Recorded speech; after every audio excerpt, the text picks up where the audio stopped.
Boa tarde a todos. Voltando com a nossa programação, convidamos para compor o painel da tarde com o tema Lei da Segurança para a Inovação Pública, presidindo a mesa o conselheiro Renato Martins Costa, acompanhado do nosso palestrante convidado, professor Dr. Floriano de Azevedo Marques Neto.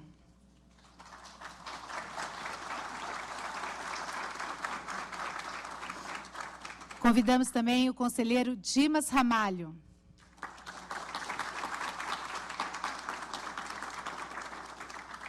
Convidamos agora a vice-presidente do Tribunal de Contas do Estado do Piauí, conselheira Lilian Martins.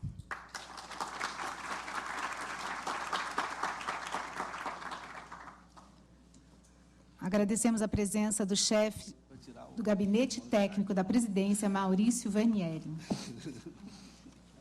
Com a palavra agora o conselheiro Renato Martins Costa para o início dos nossos trabalhos. Muito boa tarde a todos.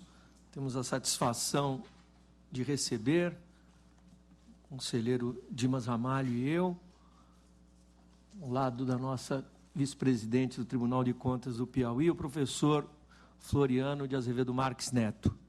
Sua Excelência, diretor da Faculdade de Direito do Lago de São Francisco, professor daquela casa, autoridade reconhecida nacional e internacionalmente por seus estudos, por sua proficiência, e alia à carreira acadêmica uma vivência, uma experiência profissional das lides da advocacia do dia a dia, que o tornam efetivamente um dos mais completos administrativistas do nosso país. É uma honra poder recebê-lo nessa tarde, professor Floriano. A nossa plateia, ela é complementada por um número mais que tricentenário de acompanhamentos virtuais, que hoje permitem que difundamos de uma maneira muito mais efetiva o conhecimento e a oportunidade de ouvir autoridades do seu calibre e da sua competência. O professor Floriano está hoje, nessa tarde, para nos falar sobre a Lei 13.655 de 2018, que está iniciando a promoção de uma silenciosa, porém efetiva, revolução, possivelmente, na aplicação da lei, especialmente nos tribunais judiciários e nos tribunais de controle externo. Introduziu esse diploma, o chamado consequencialismo jurídico, que de uma maneira muito importante e abrangente, e o verbo, o professor certamente indicará qual o mais adequado, que indica, sugere ou impõe ao aplicador da lei a verificação de sua aplicação. Com isso, sem maiores delongas, a palavra é do professor Floriano, para a nossa satisfação.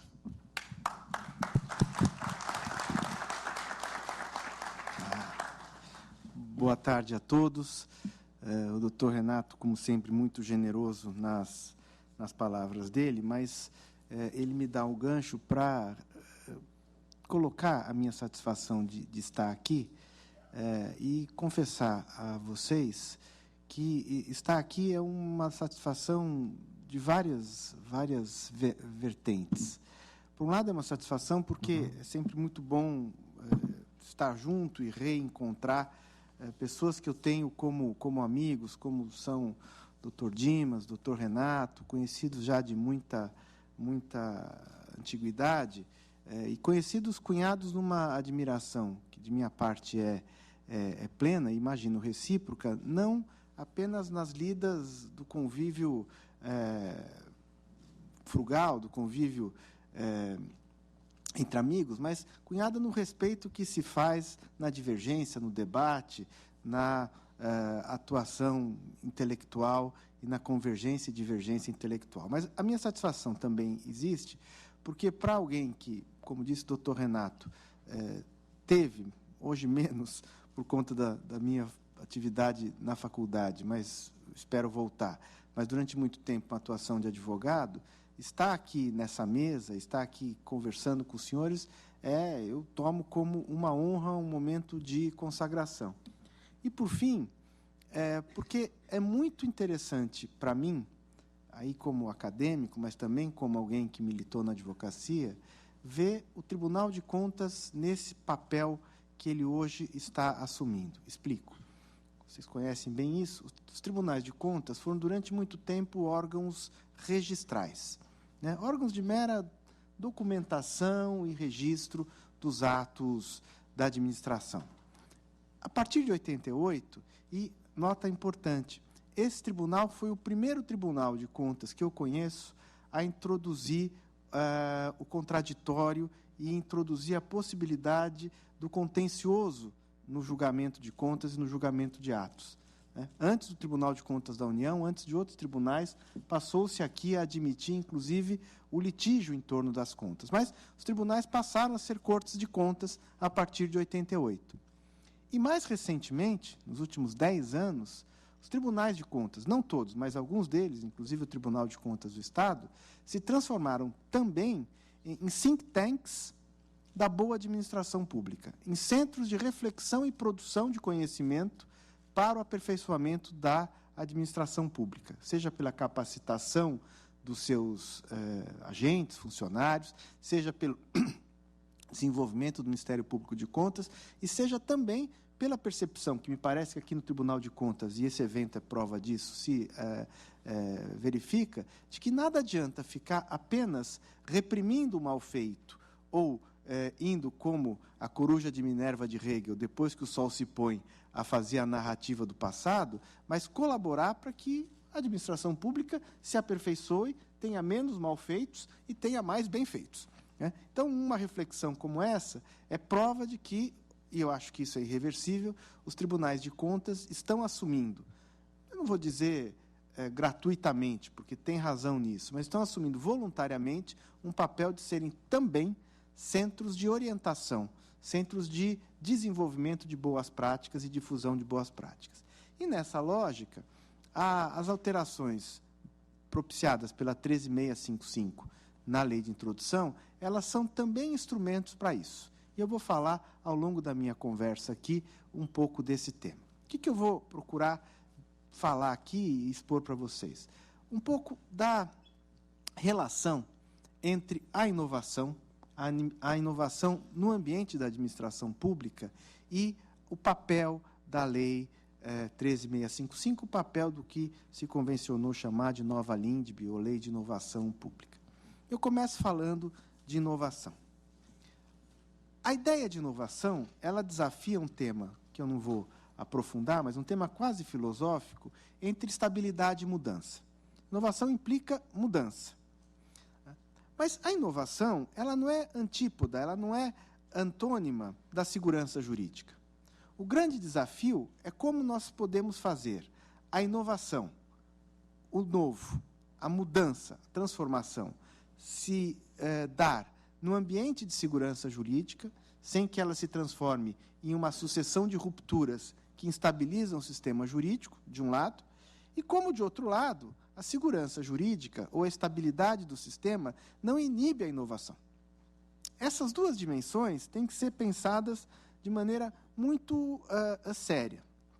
E, ao meu ver, a segurança jurídica, ela facilita a inovação.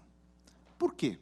Porque quando eu tenho um sistema estabilizado, ou regras que permitem a previsibilidade que a segurança jurídica oferece, quem quer inovar sabe antever quais são as possíveis consequências daquilo que ele está querendo fazer de novo. Eu não inovo sem conhecer, sem ter o ferramental que me permite me orientar no que é o velho paradigma, ou no que é aquilo que eu quero superar, né? física, a teoria da relatividade, que inovou os parâmetros da física, ela só foi possível porque Einstein certamente conhecia a física copernicana, né? Conhecia o que ele estava querendo superar. E mais do que isso, sabia os limites daquilo que existia até então, saudando o Dr. Sérgio Rossi, para que ele pudesse inovar, e no caso da teoria da relatividade, revolucionar a física. Se a gente sabe qual é o parâmetro, aquele que quer melhorar, ele tem mais condições para inovar. O grande problema que nós temos é que, e essa é uma contradição muito presente, é que o ambiente público, o ambiente do direito público, ele acaba sendo rígido e inestável. Rígido porque todos nós sabemos que não é um campo onde a liberdade prevalece, né? Os contratos são estatutários, a relação de emprego é estatutária, né? Os processos são mais rigorosos, e assim tem que ser. O mundo do direito público é um mundo mais rígido. Mas, ao mesmo tempo, como ele tem valores que ele precisa tutelar, ele é sempre muito pouco deferente à regra do jogo. Ele é muito pouco deferente àquilo que foi pactuado. Ele é um campo que é rígido e, ao mesmo tempo, muito pouco cioso à estabilidade e à segurança. Por vários motivos. Por vários motivos. Vou dar um exemplo. É muito mais frequente invalidar-se um contrato no ambiente público do que invalidar-se um contrato no ambiente privado. Por quê? Porque os julgadores dos contratos públicos são mais, têm mais desapreço ao contrato? Não. Porque há uma série de regras mais rígidas que balizam o contrato e que, portanto, quando descumpridas, levam a uma invalidação. E, portanto, a rigidez do mundo público, ela acaba sendo um predicador da instabilidade. Segunda dimensão que é importante refletir. O mundo público tem necessidades para tutelar o interesse coletivo crescentemente apresentadas. E que exigem que você sempre vá tratando dos temas numa certa velocidade para dar cabo dos problemas. Portanto, a mudança das regras, a transformação dos cenários jurídicos, do ambiente regulatório, é frequente e natural. E isto é um fato. É um erro querer evitar que isso ocorra. Nos ambientes sujeitos à regulação pública, a cambialidade, a permanente modificação é presente, é fato.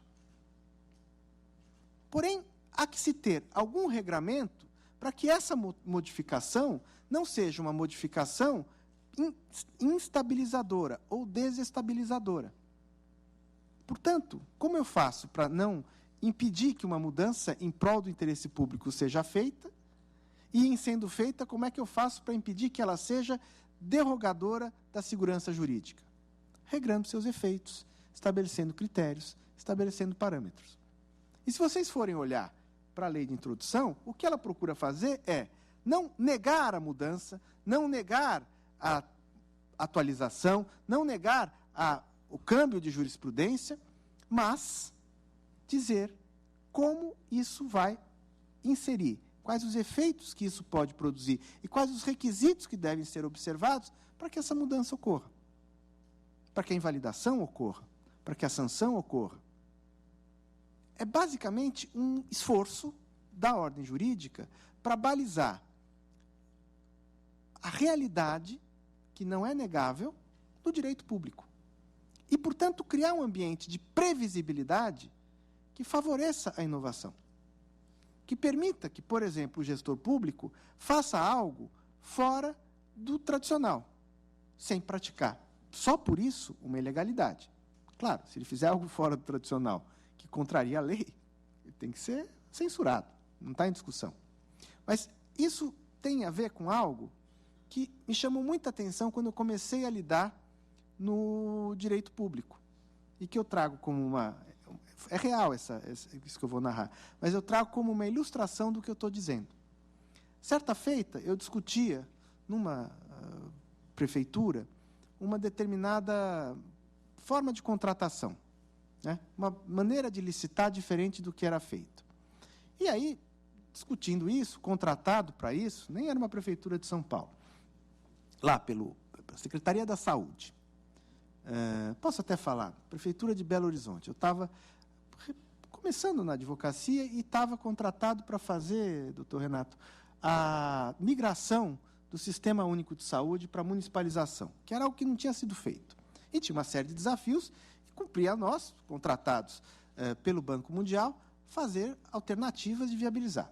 E aí fizemos um estudo, fizemos uma proposta, levamos para a secretaria, eles pediram algumas alterações e fomos discutir com a Procuradoria. E aí sentamos lá com uma série de procuradores que vieram com uma porção de críticas, muitas delas muito ponderadas. E essas críticas tinham já sido refletidas e nós fomos debatendo e superando as críticas. E a resistência não amainava. E a resistência não amainava. E fomos superando. E não diminuía a resistência. Depois de um dia de discussão, superados todos os pontos, e o procurador-geral, que era uma pessoa muito proativa, né, estava também angustiado, falou assim, mas doutores, era um procurador e uma procuradora, fomos debatidos aqui os temas, parece que vocês estão satisfeitos, por que, afinal de contas, vocês ainda são contra? E a procuradora, que era mais velha, falou assim, porque isso nunca foi feito. Era óbvio, era o primeiro caso de migração da municipalização do Sistema Único de Saúde. Realmente, nunca tinha sido feito. Até por não ter sido feito, que o Banco Mundial tinha sido convocado, tinha contratado, né, uma consultoria externa, se fosse feito sempre. Então, ela não estava falando por mal. É que ela, procuradora, tinha uma enorme insegurança por simplesmente não identificar naquilo, cujos problemas concretos tinham sido superados, uma possibilidade. A posição do não pode porque é inédito, ela é bloqueadora da inovação. Eu culpo a procuradora por esse entendimento? Não. Talvez por ela não ter um quadro mais estável e previsível do que poderia acontecer sendo ela instada a concordar com algo novo. Que, por definição, era novo, porque era algo... Nós estamos falando disso em 94, 93. Né? A Constituição tinha 5 anos. Relativamente novo, e que o governo municipal tinha decidido fazer primeiro lá no município de Belo Horizonte. Então, o novo, né, não pode e não deve ser a priori suspeito, e para isso é preciso você ter alguma previsibilidade e algum regramento. Como é que isso é feito do ponto de vista macro no direito? Se vocês forem pensar, o direito foi uma invenção genial da sociedade para estabilizar as relações. Em todos os campos, mesmo no campo privado, Sérgio. Né? Por que se voltou lá, desde os romanos, a criar um regramento sobre o casamento? Né? Aquele tempo, homens e mulheres, hoje, homens e mulheres em pares que podem ser combinados 2 a 2, se juntavam, constituíam núcleos. Por que se regrou o casamento? Para que as pessoas soubessem o que aconteceria se um morresse, se o outro morresse. Né? Como seria a divisão de patrimônio? Como seria a regra?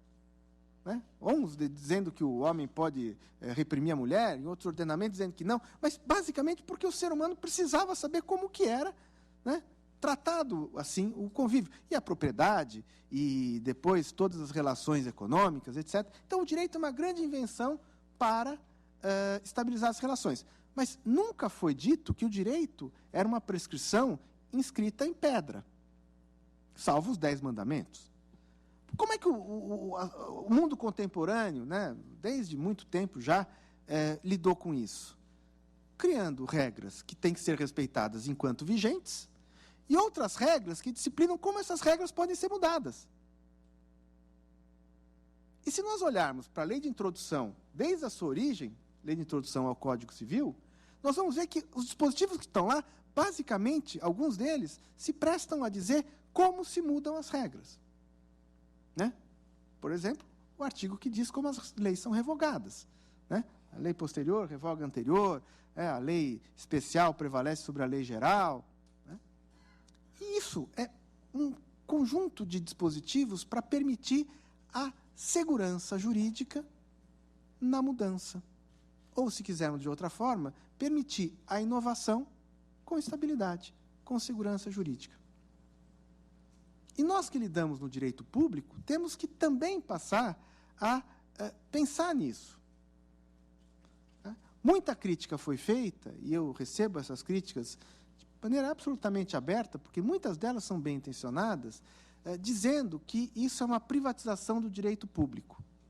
Eu costumo responder dizendo, não, isso é uma colonização do direito público a todos os campos do direito. Porque, embora as alterações propiciadas pela 13655 tenham sido feitas para as esferas de aplicação do direito, ela se aplica a um juiz que esteja decidindo uma causa civil. E é uma preocupação que surge do mundo público, mas é aplicável hoje, por exemplo, Renato, quando um juiz julga uma questão civil discutindo função social do contrato. É um conceito aberto. E os juízes, vamos lá no João Mendes, vamos entrevistar 10 juízes de vara civil, vão dizer que tem que se debruçar sobre questões que debatem função social do contrato. Até para invalidá-los, até para relativizar as suas disposições no mundo civil. Então, eu realmente, assim, até por uma questão de autopreservação da minha área de conhecimento, de estudo, eu sou radicalmente defensor do direito público.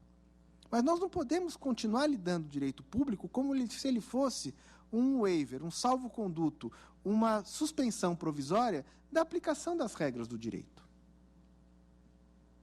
Porque, caso contrário, nós vamos chegar ao ápice de uma formulação que foi feita por um ex-governador do Paraná, que certa vez fez a seguinte formulação. Ele disse o seguinte, e disse com essas palavras: não existe direito adquirido em face do interesse público. E enquanto eu for governador eleito do Paraná, quem diz o interesse público sou eu. O que essa sentença dita por esse ex-governador significa?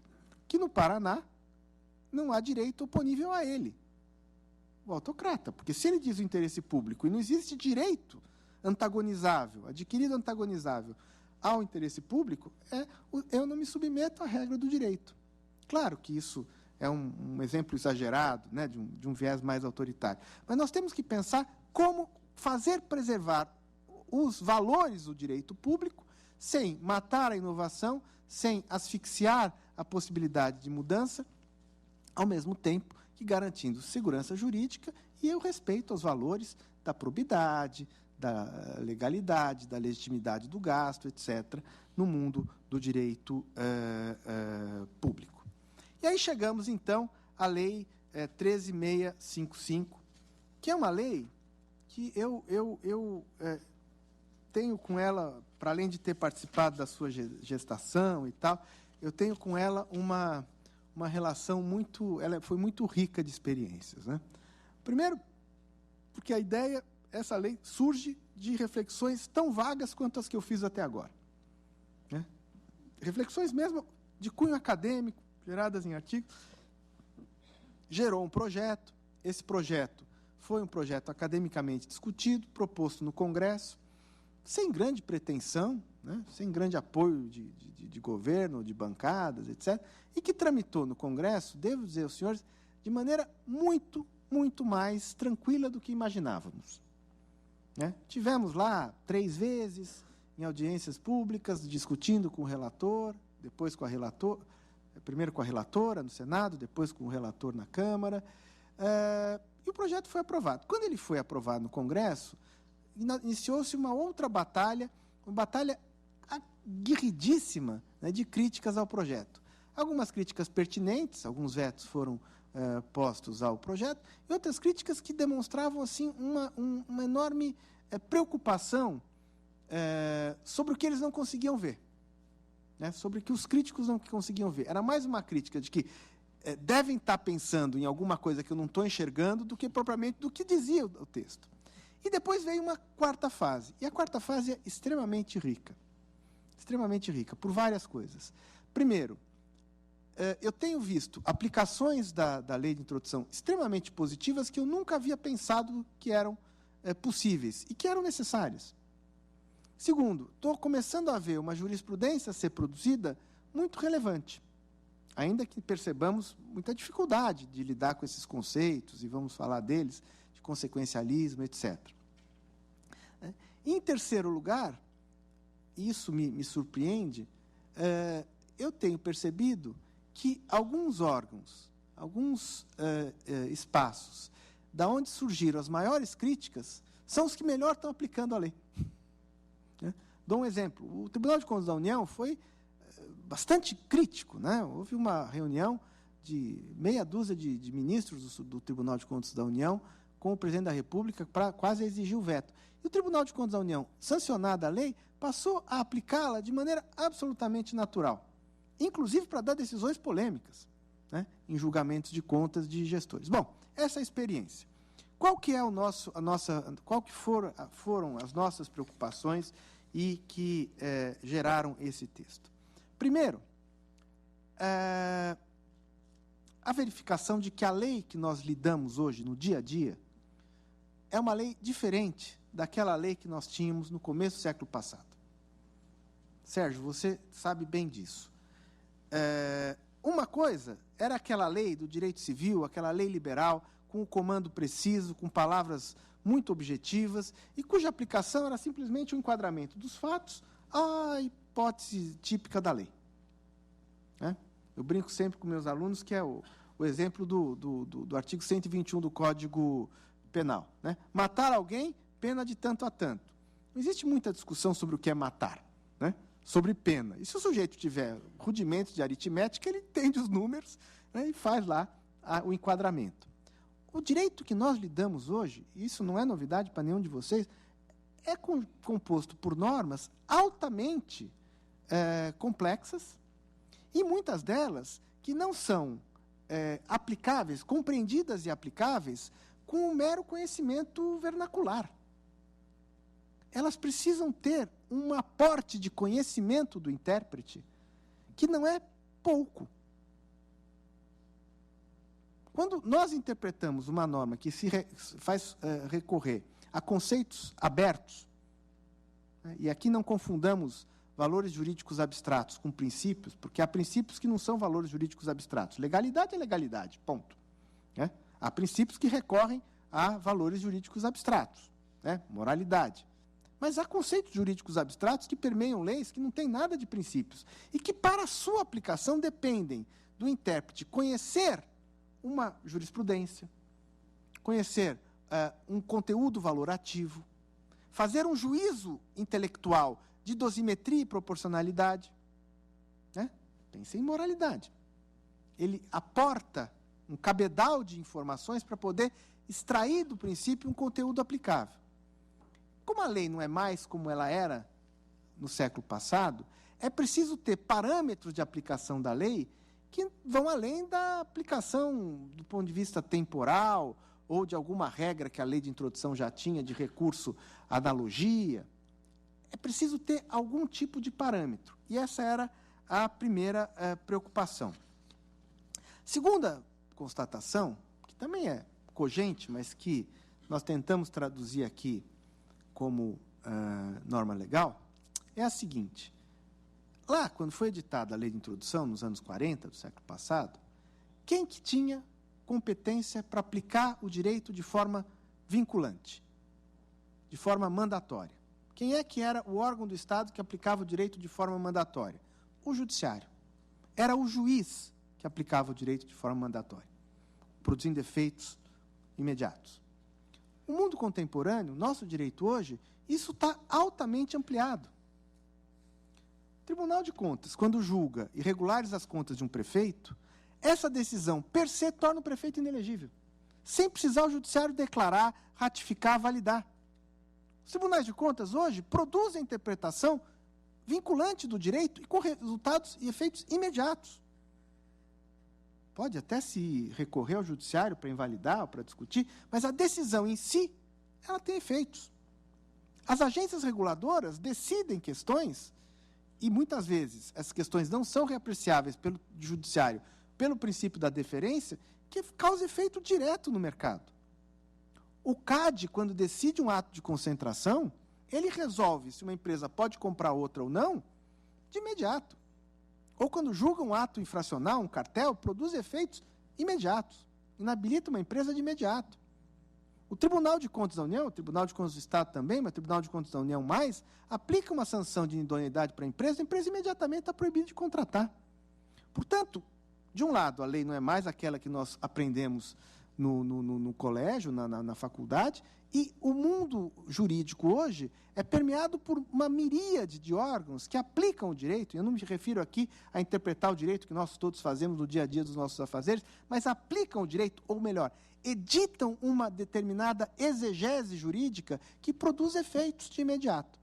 Então, nós tentamos casar esses dois fatores e, dentro desses dois fatores, tratar de regras que, como bem disse o doutor Renato, elas não produzem alteração direta na esfera de direitos e obrigações de quem quer que seja.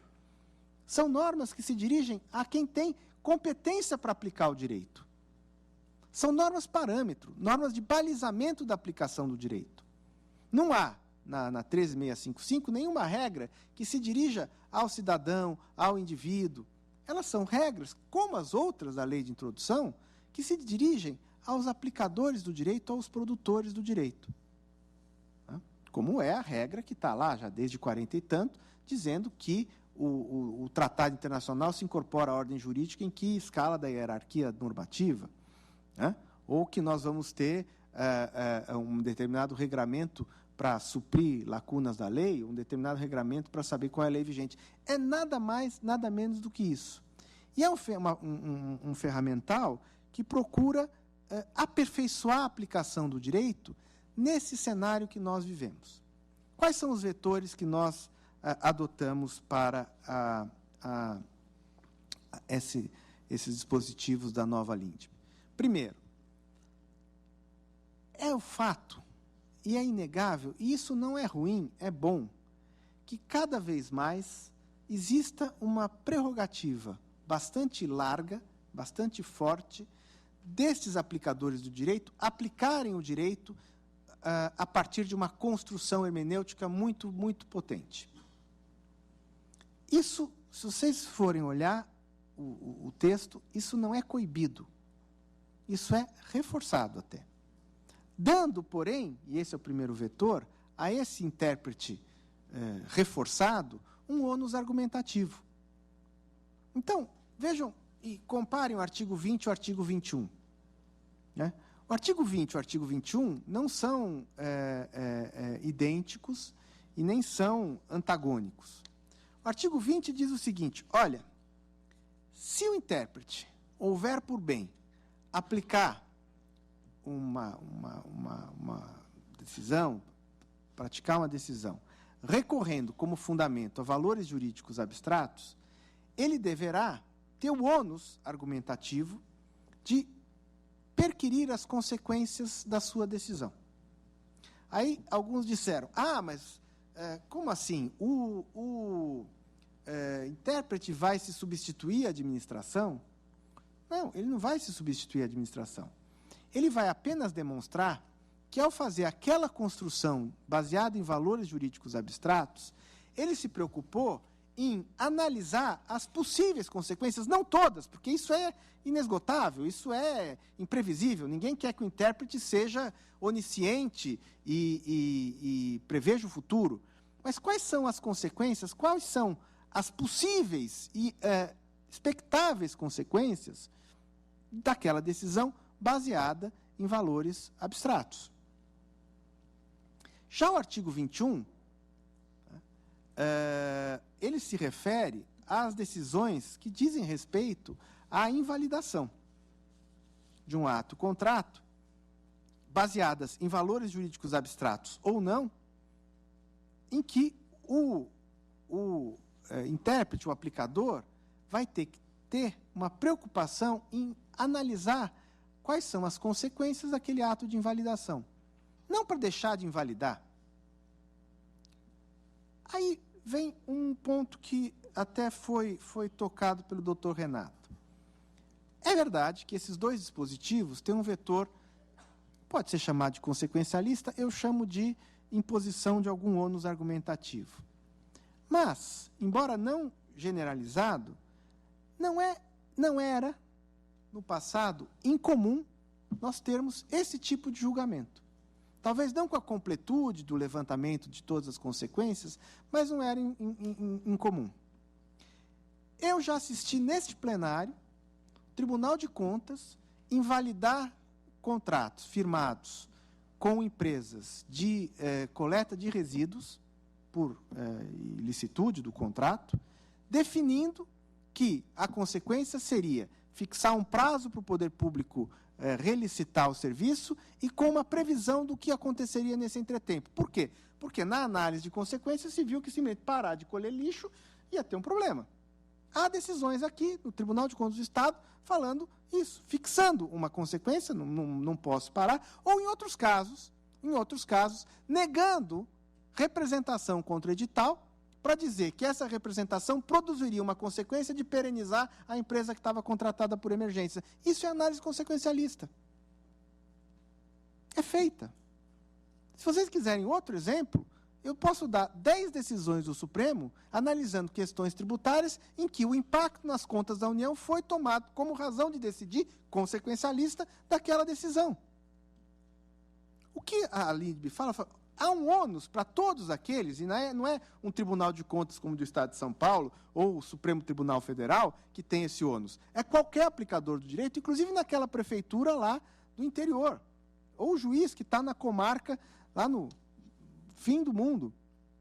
Por quê? Porque, obviamente, isso é um ônus ao qual corresponde a prerrogativa de aplicar o direito com uma larga margem de liberdade, que é conferida por quem? Por essa ductilidade do texto legal.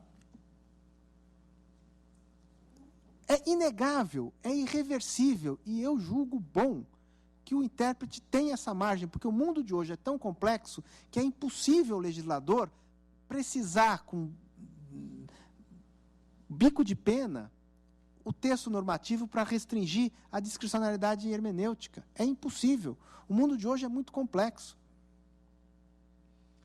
Portanto, se isso é uma realidade, o que a lei procurou fazer é dizer, exerça essa prerrogativa, ela é inerente ao seu mistério, mas faça com alguma preocupação de refletir sobre os efeitos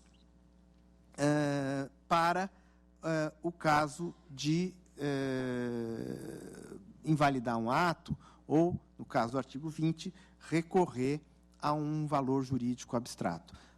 Que a ordem jurídica está prenhe, está cheia, está loteada. Isso é absolutamente inegável. Segundo vetor, parte do pressuposto de que a interpretação tal qual nós a temos hoje traz efeitos de produzir norma no caso concreto. Portanto, se isso é verdade, as circunstâncias em que ela foi tomada, em que a decisão é tomada, devem levar em conta a realidade da qual, ou que justificou, que inseriu a realidade dentro da qual o ato, o contrato, o processo que está sendo analisado foi praticado. E eu dou um exemplo disso, que é um exemplo que é cotidiano aqui, mas é um exemplo real que não é de São Paulo. Num dado momento, houve uma contratação por emergência de uma prefeitura para máquinas para desobstruir a cidade em função de uma intempérie. E, ao depois, um juiz julgou aquela contratação irregular, não porque não fosse emergencial a situação da cidade em função de uma tromba d'água, mas por descumprimento do artigo 26. Não tinha havido uma cotação de preços, né, e não havia sido publicada a emergência a tempo e modo. Não se discutia que havia emergência. Bom, me parece que é inegável o descumprimento do 26, desde que eu não tome em conta as circunstâncias em que foi praticado o ato. Tinha sido a maior tromba d'água da história, a contratação das máquinas foi feita para permitir a desobstrução de vias e a chegada de socorro médico à cidade, e realmente não foi feita cotação nem publicação. Por quê? Porque a prefeitura da cidade estava com 7 metros de água. É óbvio que aquela exigência é uma exigência que deve ser respeitada. naquelas circunstâncias, ela não tinha como ser respeitada. Depois de 10 dias, a água baixou e se pôde voltar a ocupar o prédio da prefeitura. A cidade ficou isolada, ilhada. Então, essas realidades, as consequências e os efeitos que levam a essa decisão são importantes. Segundo exemplo, que também está endereçado aqui. A análise das decisões à luz das políticas públicas vigentes. Dou um outro exemplo, esse aqui do município de São Paulo. Vários juízes, muitos juízes, deferem liminares para obrigar o município a custear matrículas para crianças portadoras de necessidades especiais, principalmente problemas de mental, porque o município de São Paulo não tem escolas segregadas para educação dessas crianças. Então, tem lá uma criança com paralisia cerebral, não tem no município de São Paulo escolas segregadas para tratar só crianças com esse tipo de necessidade especial, os pais vão a juízo e os juízes dão decisões obrigando a prefeitura a pagar a matrícula. Me parece justo. Desde que nós desconsideremos que no município de São Paulo há uma lei embasada em estudos pedagógicos que define que o atendimento dessas crianças deve ser feito com acompanhamento especial em escolas normais. Por quê? Porque os pedagogos, não me perguntem se isso é certo ou errado, certo? Mas os pedagogos chegaram à conclusão que para o desenvolvimento da criança que tem necessidades especiais, conviver com crianças que não têm essas necessidades, desde que acompanhado, é melhor do que segregado. Porque segregado ele vai conviver com crianças que não dão os inputs para que ela possa evoluir, melhorar, diminuir o problema que tem. Não é uma negligência do poder público, é uma política pública, certa ou errada, tomada com base em estudos técnicos de pedagogos do município. Então, esse segundo vetor, que permite que a interpretação vá nesse campo de escrutínio, e é inegável que hoje as políticas públicas são sindicáveis judicialmente, mas que levem em conta, não a abstração do fato, mas a realidade em que ele se insere. Terceiro vetor é o vetor que eu chamo aqui de segurança e previsibilidade, que tem impacto direto no tema da inovação. Primeira consequência. Todos nós sabemos, que a lei não pode retroagir para colher o direito adquirido ou o ato jurídico perfeito.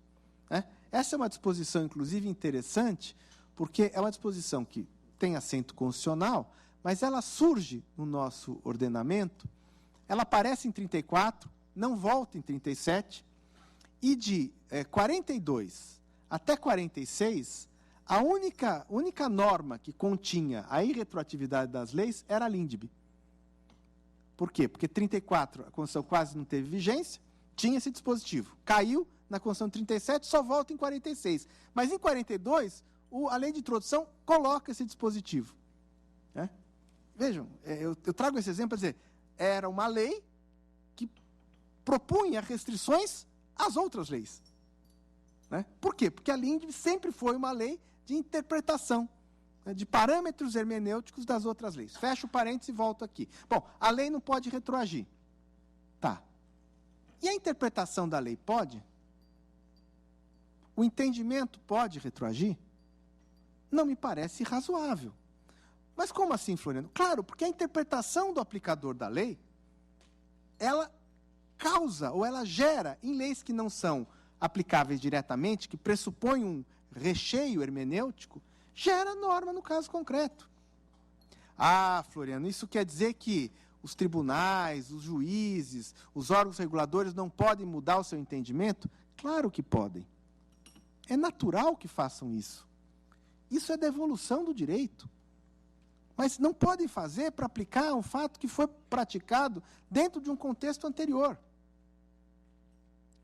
É óbvio que o Tribunal de Contas do Estado pode entender que, sei lá, o transporte escolar não é gasto em educação. Pode, é óbvio. Evolui, a jurisprudência tem que evoluir. O que não pode é, em março, mudar o entendimento para dizer que o transporte escolar não computa nos gastos de educação e aplicar para o exercício do ano anterior, em que o prefeito, de boa-fé, seguia a jurisprudência até então, nem sei, esse exemplo fictício. A jurisprudência que dizia que o transporte escolar integrava os gastos de educação. Por quê? Porque ele, de boa-fé, se balizou e tem que respeitar a jurisprudência, a orientação, a pauta hermenêutica vigente. ela muda, natural, e colhe os atos para o futuro. E mais do que isso, uma outra regra que vem desse vetor, que é a regra de que, uma vez havendo uma mudança brusca, é importante criar uma regra de transição. Nenhuma novidade. A decisão mais grave que nós temos no ordenamento jurídico, que é a decisão que retira uma lei do ordenamento por ser inconstitucional, está já há mais de 10 anos autorizado para o Supremo modular os efeitos. O Supremo, várias vezes, deu eficácia para uma lei que ele considerou inconstitucional, né, modulando os efeitos da decisão que tornava essa lei uma não-lei. Mesmo considerando a maior censura que uma lei pode receber, que é a censura da inconstitucionalidade. Quarto vetor. É inegável que é necessário manejar o poder sancionador e que as punições são absolutamente necessárias e as punições não são exclusivamente judiciais. Hoje se pune nos tribunais de contas, se pune nos órgãos reguladores, se pune em uma miríade de instâncias do Estado. As punições são necessárias, as sanções têm que ser justas.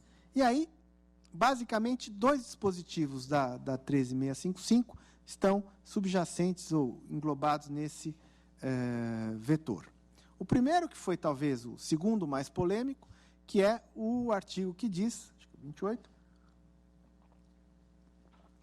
que a sanção não pode, a sanção do agente público não pode tangenciar para a responsabilidade objetiva do agente. Ele vai ser responsabilizado se ele praticar um ilícito, se ele agir com dolo, e se ele agir com o que a lei chama de erro grosseiro. Hoje, eu já vi críticas dizendo o seguinte, mas a Lindbe estabeleceu um conceito novo, erro grosseiro, e não definiu. Tudo bem, nos critiquem pelo que a gente fez, mas não pelo que a gente não fez. A Lindbe original tinha a definição de erro grosseiro que o presidente vetou. Pode até dizer que era ruim, mas que tinha. Então, essa omissão não me é imputável, não nos é imputável. Mas o fato que o erro grosseiro tem uma razão de ser e eu posso contar para vocês. Não foi à toa, nem foi por ignorância. Poderia ter sido colocado um conceito de culpa grave ou um conceito de culpa qualificada. Qual que é o problema disso? Particularmente em ações de improbidade, o STJ, de uns 7 anos para cá, começou a criar, a partir de um ministro muito hábil, um conceito de culpa que traz para o campo da culpa a responsabilidade objetiva. Imagine lá que um subordinado do Sérgio Rossi resolve ir para a tangente e começar a pedir favores ou pedir benefícios quaisquer. E o doutor Sérgio não tem ideia de que isso está ocorrendo. Né? Tem lá um sistema, um mecanismo de controle e tal, mas o sujeito é muito ardiloso. Se eu imaginar que ele tem uma culpa em elegendo, ao requisitar esse servidor, ele passa a ser responsável objetivamente pelos atos que ele não tinha nenhum meio de coibir. Culpa em elegendo, né? Para fins de improbidade. Mas eu eu exerci tudo que estava ao meu alcance, né? Eu fiscalizava, eu peguei um servidor aqui que até então tinha toda a fama de probo, requisitei do quadro técnico, pus para trabalhar no meu gabinete, e o sujeito ficava oferecendo vantagens que até não eram efetivadas, não se traduziam em benefícios, mas como é que eu posso estar? Por quê? O conceito de culpa é um conceito que tem sido alargado para se transformar uma culpa em elegendo e vigilando na gestão do homem público. Bom, por que isso é importante? Porque se você não tem isso, você leva à instabilidade em que o agente pode ser sancionado não por aquilo que ele pode evitar, mas simplesmente por uma teoria do risco integral. E vamos combinar que as sanções por responsabilidade objetiva no nosso ordenamento são todas elas definidas de maneira absolutamente explícita na lei e para a pessoa jurídica, não para a pessoa física. Né? A responsabilidade objetiva ambiental colhe aquele que empreende. A responsabilidade objetiva da empresa na lei anticorrupção colhe a empresa pelo exercício da sua atividade e pela falha dela de coibir, mas nunca o sujeito, a pessoa física. Né? Em direito penal, a responsabilidade objetiva não colhe. Então, essa é uma primeira prescrição nesse vetor. A segunda prescrição, a proporcionalidade nas sanções e o impedimento de que as sanções, quando há, para o mesmo fato, várias previsões legais de sanção, elas não sejam autônomas autistas. Né? Há um dispositivo que diz, quando, por uma mesma conduta, houver previsão de mais uma sanção, as sanções posteriores levarão em conta a gradação da primeira, ou o fato da primeira ter sido aplicada. Aí saiu um artigo publicado no Conjur dizendo que a Lindbe estava legalizando o bis in idem. Né? E eu respondi o artigo dizendo, olha, não foi a Lindbe que legalizou, foi o ordenamento. Né? Você tem uma prática ilícita, ela pode ser punida pela lei anticorrupção e pela lei de improbidade. A empresa pratica um ato ilícito, ela pode ser declarada inidônea com base na lei de licitações, pode ser declarada inidônea com base na LAC e pode ser impedida de contratar com base na lei de improbidade. Se o ordenamento diz que a pena máxima é de 5 anos, não dá para ser 15. 5 numa lei, 5 noutra lei, 5 na outra lei. É simplesmente uma regra que você leve em conta a punição. Até pode agravar? Pode agravar. Mas não são punições autônomas. Quinto vetor, o vetor da consensualidade. Aqui, o que se fez no artigo 26 foi basicamente trazer para a autorização legal uma regra geral que já era pulverizada na administração. Pode haver transação administrativa, só que exigidos alguns critérios. Um conteúdo objetivo dessa transação, a manifestação necessária do órgão de consultoria jurídica e a publicação para que não haja acordos transacionais de gaveta. Né? Então, pode haver, isso já existia em vários ordenamentos, na lei de anticorrupção, no acordo de leniência, na lei da ação civil pública, o termo de ajustamento de conduta, na lei do CAD, o TCC, o TAD, mas agora você tem uma autorização legal que cabe à maior autoridade, ouvido o parecer do órgão jurídico, com publicação, com conteúdo básico de que esse acordo pode ser posto. Estou terminando. Sexto vetor, um vetor de transparência, criando uma disciplina mais ampla e geral para os processos de consulta pública, que são cada vez mais importantes, mas que hoje, muitas vezes, são pantomímicos. É uma consulta pública para inglês ver. Qual que é a importância do dispositivo? Dizer que a consulta pública deverá ser feita em atos normativos, porque hoje se produz lei fora do parlamento, na produção legiferante infralegal, mas com a consideração das contribuições com alguma seriedade. Né? E, por fim, e aqui eu termino, o que eu acho que é o maior mérito e o maior vetor de importância para a inovação na administração pública, que é o vetor que eu chamo de cultura dos precedentes, que está veiculado no artigo 30. Se vocês lerem o artigo 30, eu acho ele o mais potente da nova Lindbe, porque ele cria um vetor para que a jurisprudência, as interpretações dos órgãos que têm poder de aplicar a lei, sejam sedimentadas e públicas. E mais do que isso, que sejam vinculantes. Por quê? Insisto, é totalmente desejável a mudança das orientações jurisprudenciais. O que não é desejável é a pirueta hermenêutica, o cavalo de pau hermenêutico, em que se decide reiteradamente num sentido, e aí, num caso concreto, sem nenhuma demonstração da peculiaridade da fato-espécie, sem nenhuma demonstração do ponto peculiar que individualiza aquele caso dos precedentes, se dá uma decisão antagônica em relação à praxe consolidada. Nós vamos ter que aprender um pouco a lidar com isso. Nós não temos muita prática com jurisprudência e com precedentes. O que a gente faz, muitas vezes, no geral, é citar casos anteriores para robustecer a nossa tese.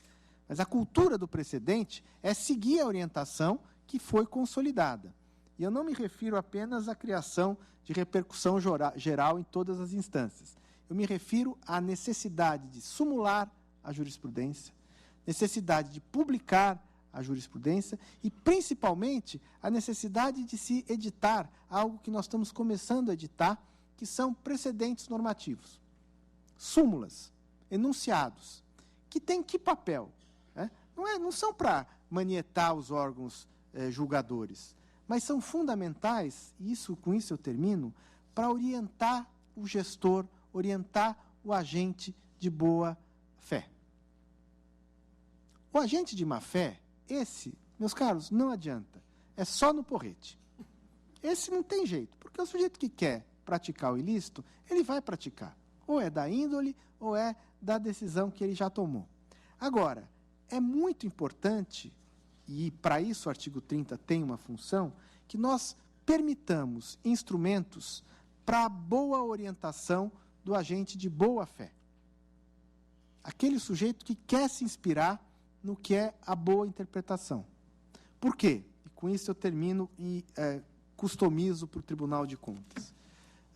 O jurisdicionado, a ideia do jurisdicionado é uma ideia que nos engana. Porque quando nós pensamos no jurisdicionado, nós temos uma ideia do jurisdicionado médio que é muito traiçoeira. Por quê? Porque nós nunca vamos pensar o jurisdicionado médio pelo mais alheio, mais bronco, mais desapetrechado. Nós pensamos sempre com o jurisdicionado médio, sujeito de uma capacitação mediana. O grande problema é que no universo jurisdicionado tem pessoas de boa fé que não têm 10% dos petrechos, dos meios, da capacidade de cognição do jurisdicionado médio. Bom, nós não vamos resolver esse problema, esse é um problema, né, estrutural. Mas é fundamental dar instrumentos para que esse sujeito, se de boa fé realmente, ele possa se orientar. Quando estávamos lá no auge da rinha, da sanção da Lindbe, quando já se percebia que não iam calhar os argumentos ad terrorem na presidência, um ministro do TCU deu uma declaração dizendo, não, alguns artigos da lei podem ser sancionados e tal. Por exemplo, o artigo 30 não tem problema. E aí eu falei com o Carlos Ari, Carlos Ari, ele não tem ideia do que ele está querendo salvar. É o mais complicado, porque o artigo 30, se bem aplicado, ele vai ter um efeito transformador. Porque nós temos praticamente uma dezena de instâncias que decidem o direito hoje. E é extremamente importante que essas instâncias todas façam o bom trabalho e digam para a sociedade qual é o códex das suas decisões, como que eu me oriento para poder cumprir aquilo que eles entendem como bom direito. Desculpem tomar o tempo de vocês, muito obrigado pela atenção e a gentileza do convite.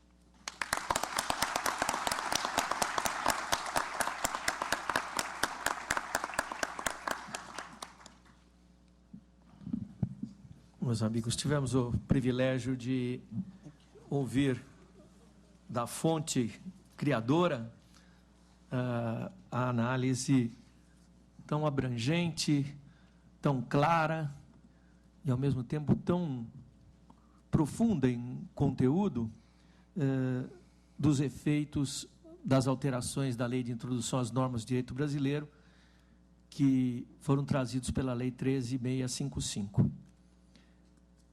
Professor Floriano, o senhor teria um tempinho para algumas perguntas? Quanto tempo quiserem. Então, vamos abrir para perguntas e eu iniciaria. Primeiro, com uma observação.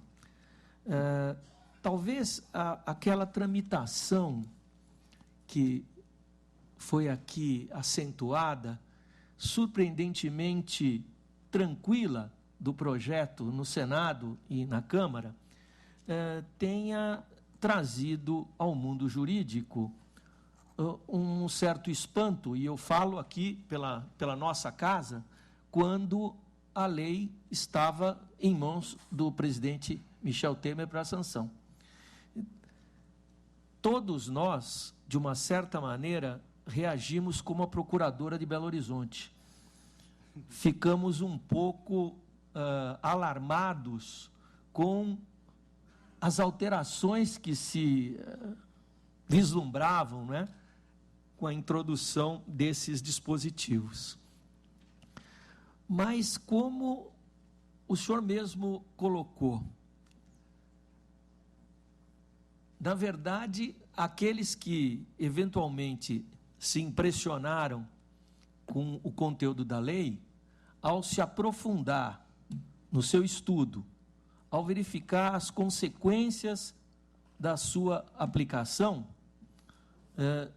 se transformaram nos principais agentes difusores. E o controle externo, não tenho dúvida, até pela própria natureza da nossa jurisdição, a lei vem em boa hora. Daí, uma questão que me parece nuclear. Não há vivência ainda no tempo da aplicação da lei,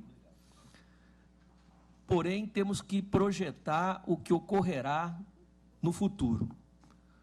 Pensa o senhor que em situações em que se vislumbram hipóteses de incidência, por exemplo, do 20, do 21, do 30, e que o aplicador do direito deixa de fazê-lo, e a decisão é tomada não levando em consideração esses aspectos.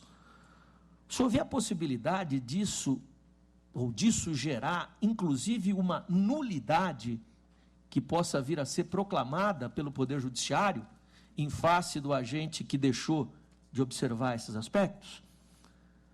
Ou há apenas na lei desenhos principiológicos que devem ser observados, mas não necessariamente conduziriam a um resultado de inobservância tão drástico? Vamos lá. Realmente, esse ponto da perplexidade, mas eu reputo muito mais essa ausência de debate, talvez, e não foi por ardil, não, foi com fundamento, ao fato de ser uma alteração na lei de introdução, que a gente, na faculdade, estuda como uma lei... mas, mesmo assim, doutor Renato, olha, de 2012 a 2015, pelo menos, eu participei de 11 debates, Ministério Público Federal, Ministério Público do Paraná, com o Ministério... Meia culpa, professor Floriano, a culpa foi nossa, nós é que não acompanhamos. O que a gente... Só para vocês terem uma ideia como que me causou surpresa, a Procuradora-Geral fez uma nota contra o projeto de lei. O CNMP, em 17, para o ano de 2018, o Conselho Nacional do Ministério Público, ele tem um acompanhamento legislativo. E ele indicou esse projeto como um projeto importante para o Ministério Público com viés de aprovação. No Conselho Nacional do Ministério Público. Esse era um projeto que o Ministério Público apoiava. Quer dizer, a Procuradora-Geral, depois, pressionada por sei lá quem... Bom, mas o fato é o seguinte, hipótese, então, de não aplicação. Aqui nós temos que calibrar um pouco. No caso do 20, eu temo que a invalidade possa ser mais clara, porque se vocês olharem o parágrafo único do 20, ele fala que a motivação da decisão deverá considerar a necessidade de adequação da medida imposta ou da invalidação do ato, contrato, inclusive em face das possíveis alternativas.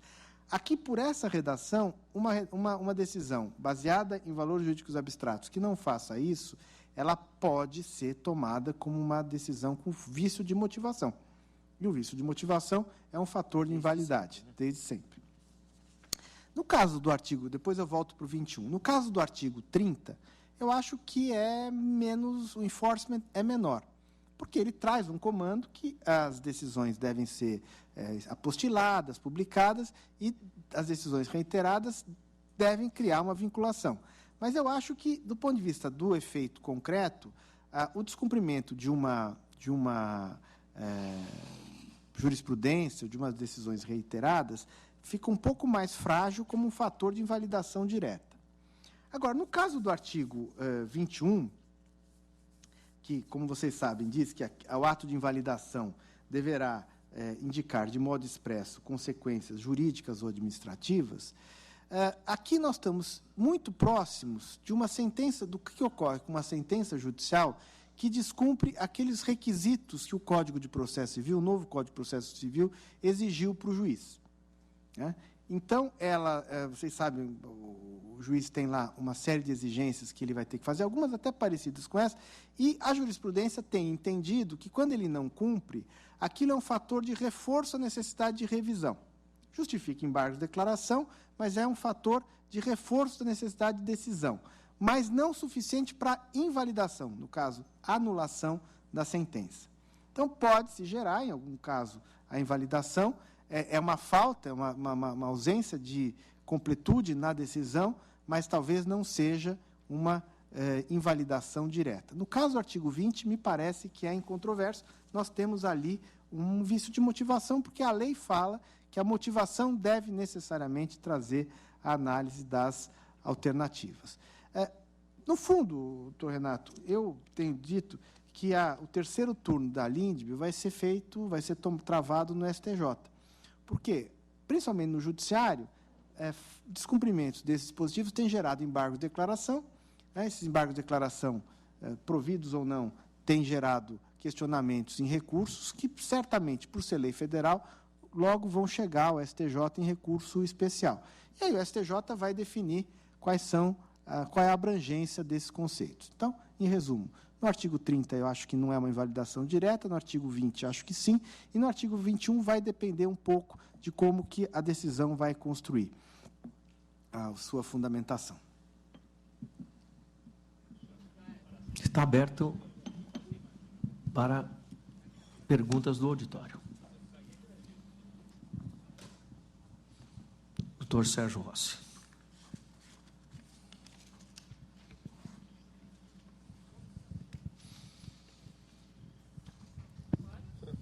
Sua presença me fez voltar no tempo, porque há de lembrar que começou por aqui.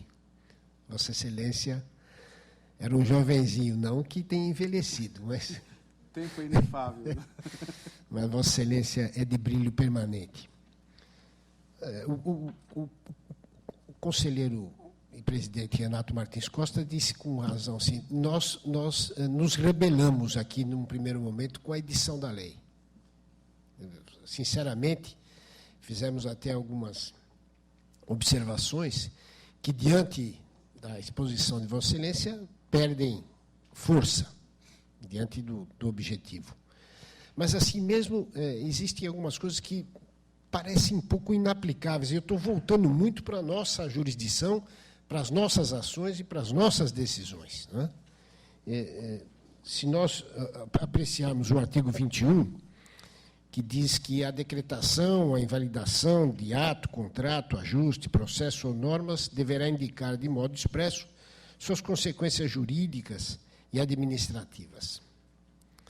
Não é difícil imaginar que a cessação de um contrato de limpeza de lixo, como diz bem Vossa Excelência, causa um ônus absoluto, uma tragédia para a população. Mas o parágrafo único diz: a decisão que se refere, o caput deste artigo, deverá, quando for o caso, e a expressão quando for o caso é um sapato de todo tamanho, né? Quando a gente precisa de achar eficácia, ele diz quando for o caso. Então, nunca sei se é, mas suponhamos que seja. Deverá indicar as condições para que a regularização ocorra de modo proporcional e equânime. O que é esse conceito proporcional e equânime quando eu digo que um contrato é ilegal?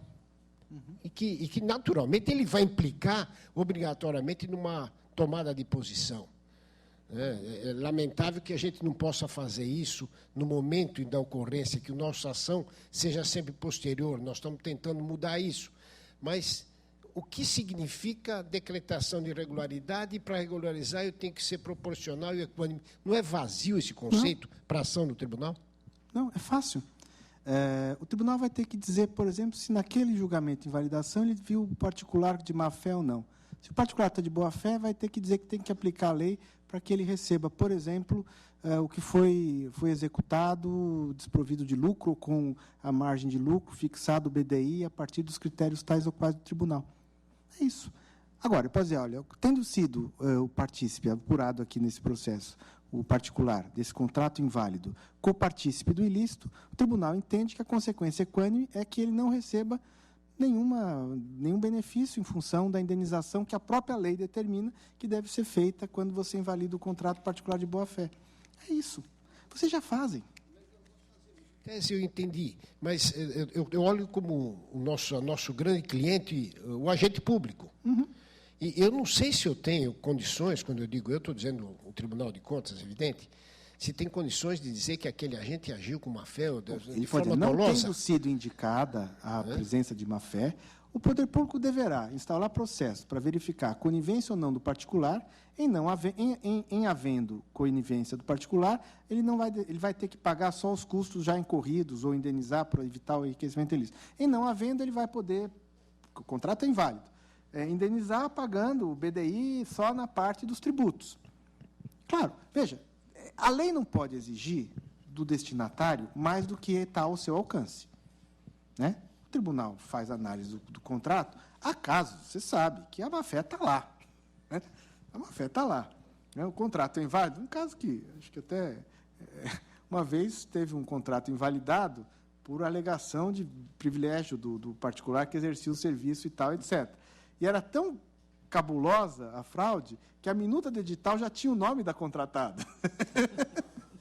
Nesse caso, lendo os autos, já está perquirido que o conluio era, né, oficial autoridade policial. Há casos que não dá para você fazer a perição, mas você tem que determinar que seja aberto um processo e que na alternativa A ou B. Te dou um outro exemplo. O Tribunal de Contas do Estado tem já uma jurisprudência sobre isso, mas menor que o TCU. Me refiro a sobrepreço. Se vocês pegarem a jurisprudência do TCU sobre sobrepreço, quando ele apura um alcance sobrepreço, ele determina como isso deve ser devolvido e o que não deve ser devolvido. Ele faz uma análise de como isso pode ser feito. Ele fixa, por exemplo, que muitas vezes o sobrepreço em contratos que ainda estão em curso deverá ser abatido em 10% das faturas vindouras. Porque, é claro, você não pode exigir que o sujeito fique 10 faturas sem receber nada porque ele quebra. É isso. É isso. É isso. Claro que no caso concreto vai haver situações que simplesmente vai dar um trabalho de dizer, nesse caso não é possível verificar porque o poder público deverá fazer uma apuração, eventualmente remetendo ao tribunal final a cópia da sindicância que foi feita. O grande tema, Sérgio, e olha, eu confesso, eu não me preocupo tanto com o TCE. Né? Há outras instâncias e outros órgãos que têm muito mais... Vou dizer, os tribunais de contas são mais consequencialistas que o judiciário. Te dou um exemplo pós-Lindbe. Logo depois da Lindbe, houve uma decisão numa questão de ICMS.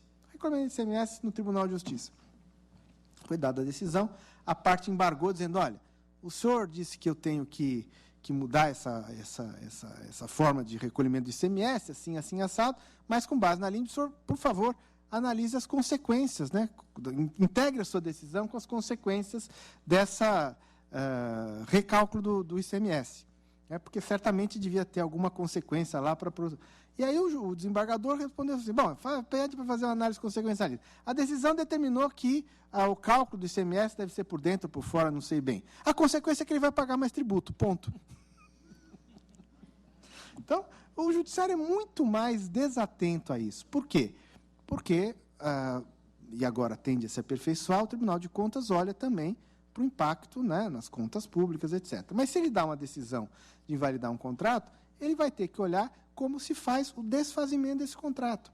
Eventualmente, pode até, ele vai administrar? Não. Ele pode levantar as 3 alternativas e deixar para o poder público.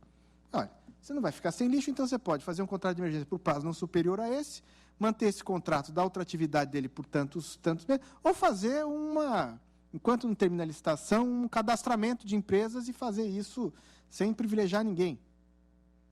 3, 4, 5 alternativas. E depois do 5º acórdão, você já vai ter isso pronto. Porque quantas vezes vocês julgam contratos de limpeza urbana ilícitos? É umas 10 por sessão, né? E tem um aspecto que torna o nosso cuidado aqui muito mais intenso. Com a cada vez maior incapacidade do poder público de investir, ele vai ter, e isso já acontece claramente, de buscar recursos na esfera privada. Então, cada vez mais nós vamos ter parcerias público-privadas, concessões longas e etc. E cada vez mais, em face disso, Floriano, vai se apresentar uma consequência muito mais gravosa de se interromper, por qualquer razão jurídica, este serviço. Eu fico, às vezes, com enorme cuidado e receio de acabar o tribunal assumindo uma opção que seria do administrador. Então, será que muitas vezes nós não ficamos impelidos ao ativismo judicial tão criticado em certas hipóteses, por conta da necessidade, que eu reconheço presente, de avaliar todo o espectro que envolve a nossa decisão? Então, eu acho que isso é uma realidade, queiramos ou não, né? Tanto é que existe uma crítica injusta, que hoje não se pode mais governar, o Tribunal de Contas governa por mim. Simplesmente porque... E não pode fazer. Mas, é claro, quando vocês coíbem o errado, vocês fazem com que o sujeito volte para a prancheta. Então, né, isso acontece. Quando o sujeito quer fazer uma licitação e o edital, a minuta, o edital, antes da licitação é invalidado 10 vezes, o gestor vai dizer que vocês estão administrando, mas vocês estão, na verdade, né, coibindo o erro. A alternativa para não ter o ativismo judicial, ele tem uma vertente de proatividade e de peremptoriedade. Né? Então, quando o Supremo dá uma decisão falando faça isso, ele é imperativo, não há margem. Como é que eu evito de estar deslocando para o Tribunal de Contas ou para o Judiciário a gestão? Eu faço análise de alternativas e coloco as opções. E deixo ao gestor fazer isso. Vou dar um exemplo para vocês que isso vai acontecer, marquem aí, dentro de um ano. A se aprovar, como parece que vai ser aprovada a nova lei de licitações, nós vamos inaugurar um aprendizado sobre diálogo competitivo. Quando houver os primeiros, o Tribunal de Contas, nas suas decisões recorrentes, vai parametrizar como é que se dá o diálogo competitivo. Nós vamos querer achar que isso não vai passar pelo Tribunal de Contas? Vamos pegar o primeiro, censurar alguma coisa, determinar que seja refeito, e depois, no segundo, vai ter que analisar as alternativas. Esse diálogo competitivo está inválido, vocês, por favor, ou retomem, ou comecem do zero, ou porque isso aqui foi feito de maneira equivocada. Não sou eu, não é a Lindbe, não é o doutor Renato, é da realidade. Ou alguém imagina que o tribunal não vai se envolver nesse processo de construção. Na 10ª decisão que ele der sobre diálogos competitivos, ele terá produzido um manual de diálogos competitivos. Queiramos ou não, né? Até comecem a estudar isso, porque certamente vai estourar no colo de vocês. Então, doutor Renato, eu acho que, na verdade, vamos ser muito sinceros, o que se quer evitar é que essa atuação, e esse não é o caso do TCE, se dê no éter, se dê nas teses acadêmicas, se dê na abstração. O mundo real passa pelos órgãos de jurisdição administrativa e judicial, queiramos ou não. Então, tenhamos uma deferência ao mundo real que não implica em deslocamento de competências para a decisão para cá. Não implica. Mas temos que ter a preocupação, até porque isso vale para o Tribunal de Contas do Estado de São Paulo, vale para o Tribunal de Contas da União. Até porque, não nos esqueçamos, a burocracia de excelência do Estado está, se não apenas, mas especialmente nos órgãos de controle de contas.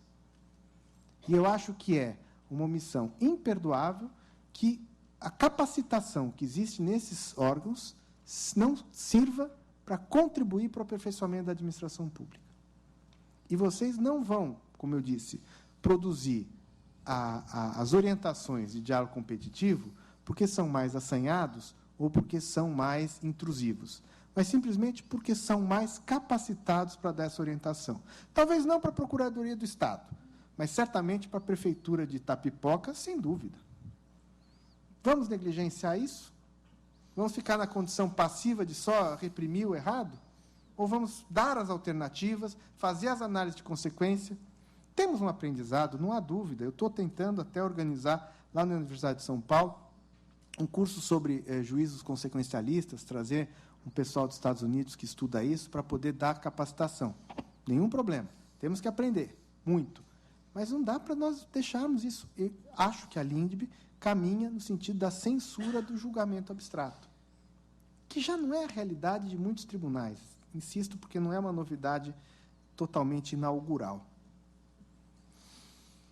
Continua aberto. Dr. Maurício Vanieri. Primeiro, cumprimentar pela palestra, professor. A minha pergunta é a seguinte: é admissível pensar na aplicação das regras da lei no âmbito das administrações públicas interna corporis? Contratações, pessoal. Veja, depende muito da decisão. Se você estiver falando de uma invalidação de um edital de concurso, né, me parece que você aplica. Se estiver me dizendo, do ponto de vista da edição de uma ordem de comando do superior hierárquico para o subordinado, não me parece que seja o caso. Eu, pelo menos, nos meus atos de ofício, não aplico. Tá certo? Agora, eu tenho, por exemplo, me preocupado, quando eu decido questões de contratação, etc., em trazer para a minha decisão alguma análise de consequência. Olha, contratar assim tem esse problema, tem aquela consequência, tem esse efeito, e, olhando tudo isso, né, aprendi com o Dr. Sérgio Rossi que a motivação é fundamental, a motivação analisa e escrutina tudo isso. E, ao fazê-lo, eu exponho também para quem vai controlar quais foram as análises que foram feitas. Pode ser que elas tenham sido completas, pode ser que elas tenham sido incompletas, espero que não sejam. Mas não é, claro, a LINDB não é voltada ao varejo das decisões, né? Uma admoestação que eu faço ao meu inferior hierárquico, eu não estou fazendo as análises aqui, eu falo assim, olha, o senhor, por favor, entregue o expediente assim, assado, porque se fizer assim, a consequência aí se torna obliterante. Mas creio que, em alguns casos, invalidação de um edital de concurso público, né, sem dúvida. Continua aberto. Por favor. Boa tarde. Meu nome é Mário Passi, sou advogado da KPMG. Primeiro, parabenizar pela apresentação e até pelo livro que tem a respeito da lei também, muito bom.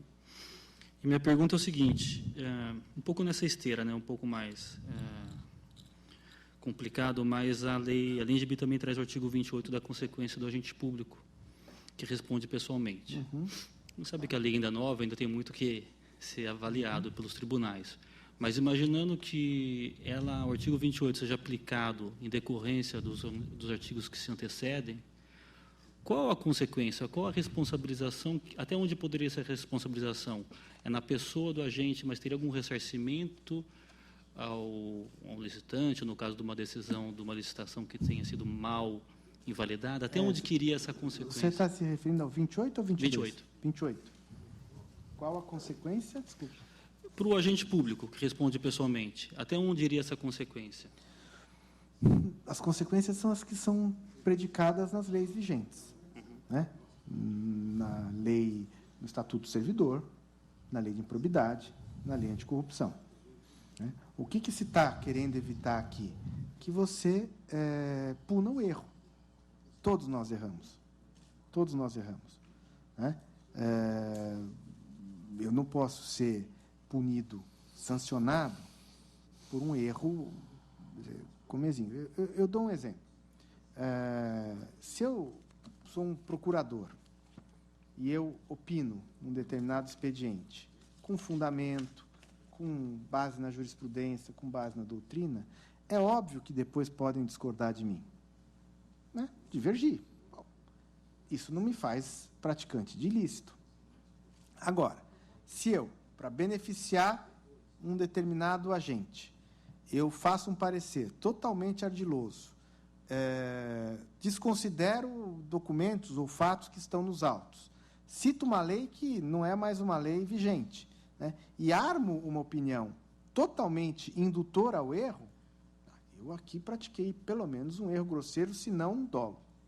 E eu sou sancionável. Agora, simplesmente porque a minha opinião sobre uma questão controversa é divergente do agente do Ministério Público que vai me controlar, Aí a coisa se torna um pouco mais complicada. Tem um exemplo que é muito interessante de um caso que uma vez o Adilson Dallari me trouxe.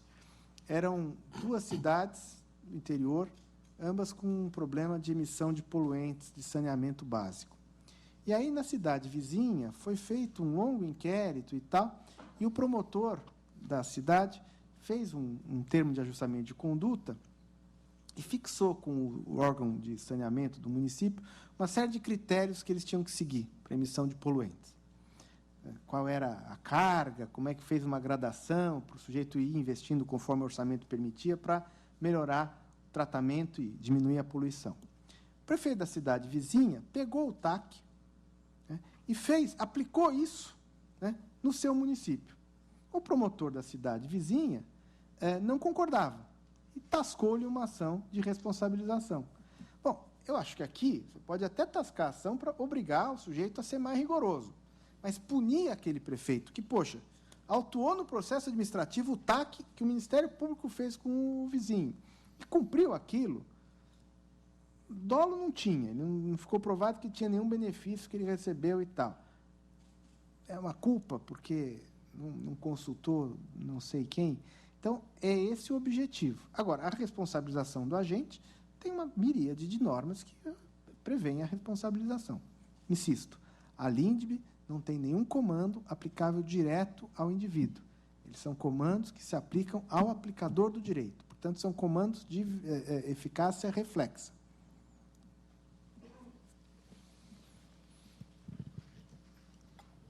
Mais alguém? Muito bem.